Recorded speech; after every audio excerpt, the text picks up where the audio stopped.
Hey, so amazing. You see how they playing? LiveWire, it's all about sports and entertainment. You don't want to miss it, so official like you never seen. Keep it going till the whistle blowing from the referee. Everything from highlights and stats. You know that we gotta run it back, whether on the field or the court. You know that this is where it's at. Subscribe, no delaying. This is LiveWire, sports and entertainment. Let's go.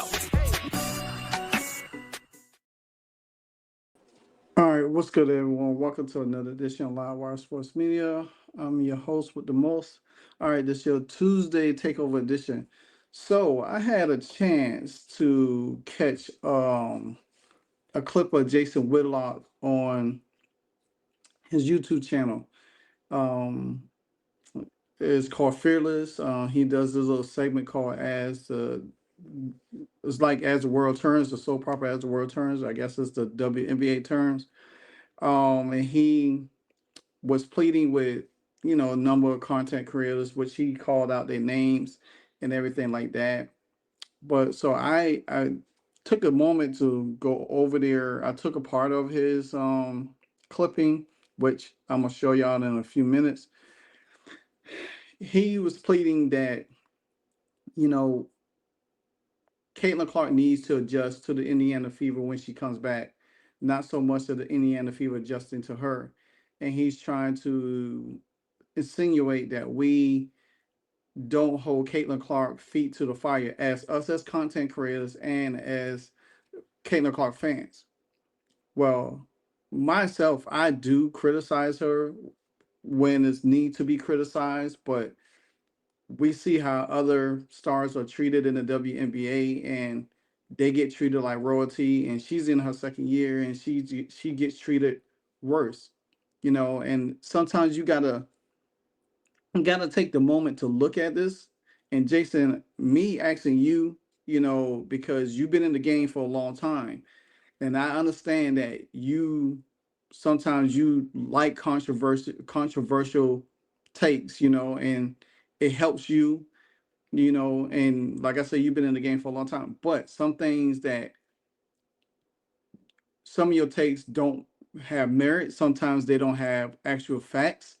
You say that you're an Indiana Fever fan. You say you're a huge Caitlin Clark fan, but then you turn around and get on this narrative when she got brutalized against the Connecticut Sun. You and Dane Dortrix, whatever his name is, from Outkick, y'all say that, Caitlin Clark is a flopper. She didn't get hit that hard. You didn't even watch the whole video. You didn't see Tina Charles actually punched her in the side. Marina Mary hit her like a linebacker. J.C. Sheldon not once but twice poked her in the eye. But you glassed on over that. Now here we are today, and now you took upon yourself to, and I'm me personally, I'm glad that you want to invite content creators on your show and you want to come on their show, because I think it's more important for you as being in the mainstream media to align yourself with us out here to show that, hey, we do have a voice. We're not gonna always agree at all. We're not gonna agree on everything. But I want y'all to listen to what he has to say. If you have not catch this part, listen to what he say about the Indiana Fever and about Kelsey Mitchell and what they could be. Some of it I kind of agree, and some of it I don't, because he doesn't have all the factual statistics. And you already know that how I am. If it ain't facts, it ain't stats. So I also want to encourage you all to let's don't be this force that just explains, rationalizes, capes up for any and everything Caitlin Clark does. Let's don't become a Caitlin Clark cult.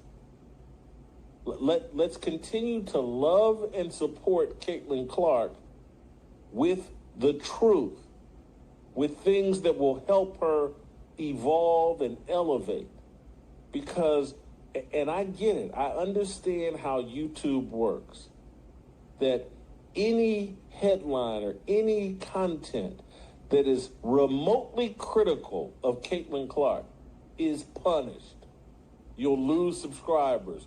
You'll lose views. And so you're baited into being very supportive of Caitlin Clark while being hypercritical of Stephanie White, the head coach, Kelsey Mitchell, the best scorer on the team. And yes, I said that. She's the best scorer on that Indiana Fever team. That's not a shot. She's not the best player. But Kelsey Mitchell is the best scorer on that Indiana Fever team, particularly the way that she is defended as opposed to Caitlin Clark. And they play two different positions. Kelsey Mitchell's playing the shooting guard. She is there just to score. Caitlin Clark has, when she comes back, has more responsibility. She plays point guard. She brings the ball up court. She distributes the ball to all the other players. She initiates the offense. So Kelsey Mitchell is the best scorer, and this could be a magical combination. This could be the WNBA's version of Steph and Clay. It could, to me, it's more Isaiah and Joe Dumars. This is championship caliber stuff between Kelsey Mitchell and Caitlin Clark, but I'm afraid there's so much noise being created by YouTube content creators that are constantly sending out the message that, oh, Stephanie White's an idiot, Kelsey Mitchell doesn't pass the ball, the black players on the team can't stand Caitlin Clark. You got to cut it out. And there's tiny kernels of truth in what you're saying.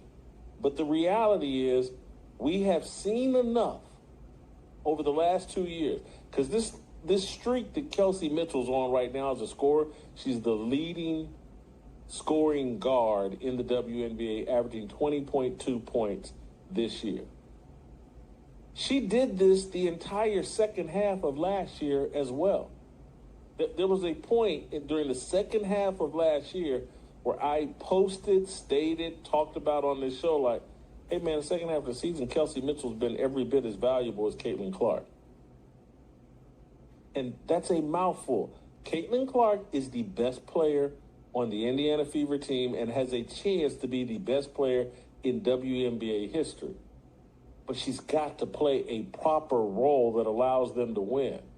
And I saw something the other day from Ock Nation, or I think it was yesterday, AK Nation or Ock Nation. Well-intended guy. All of you guys are well-intended. I love you. I love your content.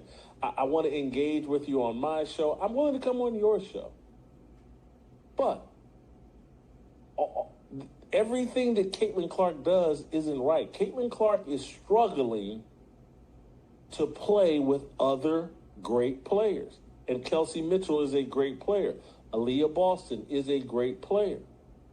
Because of where Caitlin Clark played in college, Iowa, and not South Carolina or UConn or even Stanford, where she would be surrounded with other great players. She might be the best, but she's surrounded by other great players who can get a bucket.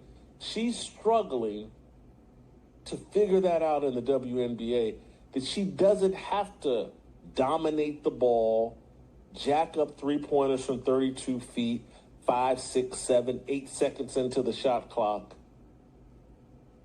Caitlin Clark at 12, 13, 14 shots per game, while averaging 10, 11, 12 assists per game, moving without the basketball. Here's where Caitlin Clark and where the Indiana Fever, just quite frankly, this is an indisputable fact.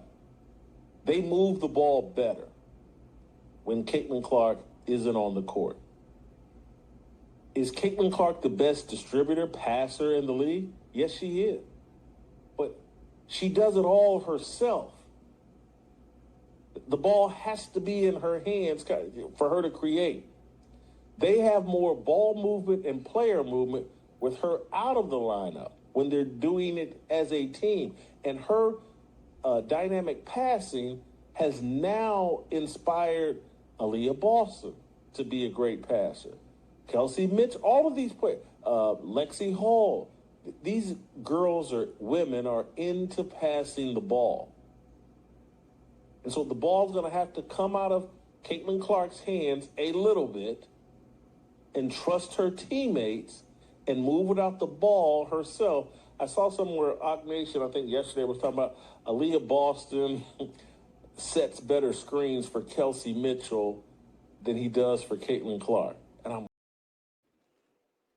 All right, so you got to listen to Jason Whitlock and what he said. Now, no, Jason, they don't pass the ball better with Caitlin Clark off the floor. If you look at it, Kelsey Mitchell is not, her passing, her assist game doesn't come up. Leo Boston probably is the most efficient passer on the team without Caitlin Clark on the floor. Eric McDonald's supposed to be that person that take Caitlin Clark's place. She doesn't pass the ball. She doesn't even get half of the assists that Caitlin gets. She doesn't even average 5 assists a game or 6 assists a game. Kelsey Mitchell doesn't average 5 to 6 assists a game. Natasha Howard doesn't average 5 to 6 assists a game. So they might move the ball around. But let me ask you a question. Have you watched any Indiana Fever game throughout the season yet? That's my question to you. Because the fact of the matter is, there's been times Kelsey Mitchell will come down the court. Lexi Hall or Sophie Cunningham will be directly in the corner by themselves. She will never pass the ball. She shoots it. She is a scorer first. I granted, I give you that. Kelsey Mitchell is a better scorer than Caitlin, but she's not the better player. Now, I'm going to show you something, Jason, because I think that sometimes you miss the information. You be on point, but you miss the information. So I'm here to help you out to show you why. The Indiana Fever performance shifts noticeably, and with or without Caitlin Clark on the court. When she plays, the Fever benefits from her scoring and her playmaking ability, especially in facilitating the offense and creating scoring opportunities for teammates. However, when Clark is absent, the Fever offense becomes disjointed, leading to increased turnovers and low scoring output. While they have shown flashes of success without her, their overall record and scoring offensive efficiency demonstrates a clear resilience of Caitlin Clark's presence for her consistent high-level play. So that's one part. If you think about this, with Caitlin Clark, they beat Chicago by 35, beat Atlanta by 17-5, only lost by 1. Beat Connecticut by 17-9. Beat New York by 14, lost by 2. Without Caitlin Clark, they only beat Chicago twice by 27 in the last game, 15. And look what they lost by. They got blown out by Atlanta. They lost to Connecticut by 2. They lost to LA twice. They lost to DC by 6. And they didn't even put that stat up there. They lost to the Valkyries once in a blowout with Caitlin and without Caitlin. And then they lost to New York twice in a blowout. So you're going to tell me that this team is better without Caitlin Clark? Do you think actually that Caitlin Clark needs to adapt her style of play to this team when you clearly see that this team plays way better, way more efficiently than Caitlin Clark with Caitlin Clark on the floor? They beat a Minnesota team that really, it doesn't even affect the standings in the Commissioner Cup, because if that was the case, the Minnesota Lynx would have beat the Indiana Fever in the Commissioner Cup. So let's not get this misconception that, oh, well, Caitlin Clark needs to adapt. Secondly, Caitlin Clark and Kelsey Mitchell was the best backcourt scoring duo in the WNBA in the second half of the season last year by none. They was both averaging almost 20 points a game. But guess what? Change. Their coach adapted to Caitlin Clark's playing style, not forcing Caitlin Clark to play with others. Learn them to play with her, help her game to involve. That's the difference. The difference is because Ock Nation is right. They do set better screens for Kelsey Mitchell. We have seen it in the games. When Caitlin Clark gets the ball, and and the difference, Jason, and I'm gonna help you out on this again, my friend. The difference between a pick and roll screen and a regular shooter screen is the screener has to stick the screen, like sticking the landing. You have to stick the screen for your shooter to curl around and pull up for a shot. That's what's being done for Kelsey Mitchell. That's why she gets more shooting opportunities. That's why she's scoring a lot. If they did that, when they do a pick and roll screen and Caitlin comes off and Leah does a slip screen with it and she gets the ball to her, that's a pick and roll screen. That allows Leah Boston to get easy buckets. Caitlin Clark gives everybody easy buckets on the floor. Kelsey Mitchell, it took her 35 points just to beat the Chicago Sky. But Rachel Bannon had 26. What if Angel Risa came in and gave them 14? 20 points. Ariel Atkins had played. Would they beat the Chicago, or would the Chicago Sky beat them? I think they would have. I think they would have. Jason, you got to understand something. If you're going to do this, you got to do it with us. I get your talking points. I salute you for that. But at the end of the day, us content creators watch game in and game out. We see stuff. We understand it. We're not oblivious to none of this. With Caitlin Clark, enhanced offense, scoring ability, playmaking, a significant boost to the Fever offense, improve the two-man game that excels in the pick and roll situation with a Leah Boston. And you wonder why Leah Boston is not getting the touches, the scoring opportunity like she has, because they're trying to force the ball down low to her. This is why. Ball movement, her presence creates more opportunities for others, and as the defense focuses on her. That means her gravity.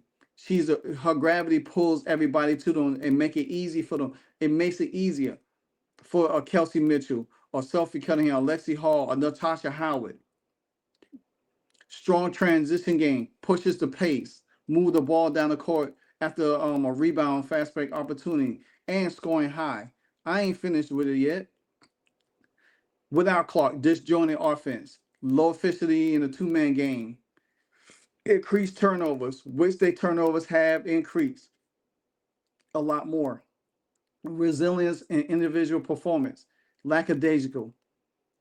So when you sit here and tell me this, and I present these facts to you, this is why us Fever fans get annoyed, because of the false rhetoric.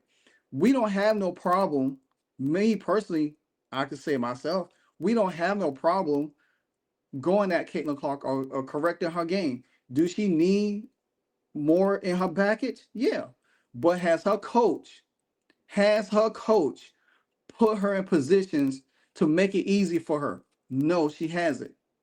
And that's why now she's injured. Now she's struggling. Her scoring is down. But if you look at statistically, she's still up there. Her coach doesn't put her in better position. Her coach wants everything to run through Kelsey Mitchell or Natasha Howard. Even the Leah Boston game has suffered from this. Lexi Hall scoring has suffered, but she has stepped it up on defense. Sophie Cunningham has picked it up because of Caitlin Clark's presence. Now they got Chloe Bibby, who's going to pick up more scoring slack. We look for more from Ari McDonald now that Caitlin Clark is out. So to say that Caitlin Clark needs to adapt to this style of play is clearly false, because you're not going to ask Michael Jordan to adapt to a playing style other than the triangle offense if he was out. You're not going to ask Tom Brady to quarterback a different way because he was out, or Bruce Arians want him to run a certain offense. You're not going to ask Lamar Jackson to play a certain way because Tyler Huntley came in and did something different. You're not going to ask your best player on your team to adjust her game to them. She can modify it a little bit to blend her game in with theirs to make it more cohesive. but they have to adjust their game too and modify it. It all has to blend together. It's like a recipe. When you baking a cake, you're not just going to put sugar without salt. You're not going to put milk without butter. It doesn't work that way. You got to have everything rolling into one together, Jason. And me personally, I just think that your talking points are there, but clarify it a little bit more. Go to statistical stats. Show us reason why you feel this way. Not just be talking about it, because this is what we do on this other side of the earth. We bring out statistical stats, we bring out factual stats, and we had the eye test. The main thing about it is that Caitlin Clark is very important for this team's success to move forward. Now, I do agree with you.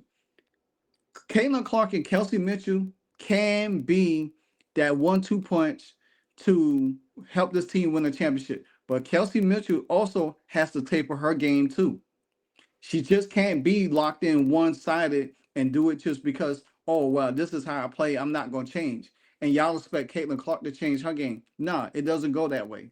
Everybody needs to change their game to fit each other, to complement each other. That's how a system works. And Stephanie White does not have a system. She has one of the oldest systems in the book that does not benefit anyone. So, to my audience, to my subscribers, like, comment, subscribe. Let me know what you think about this.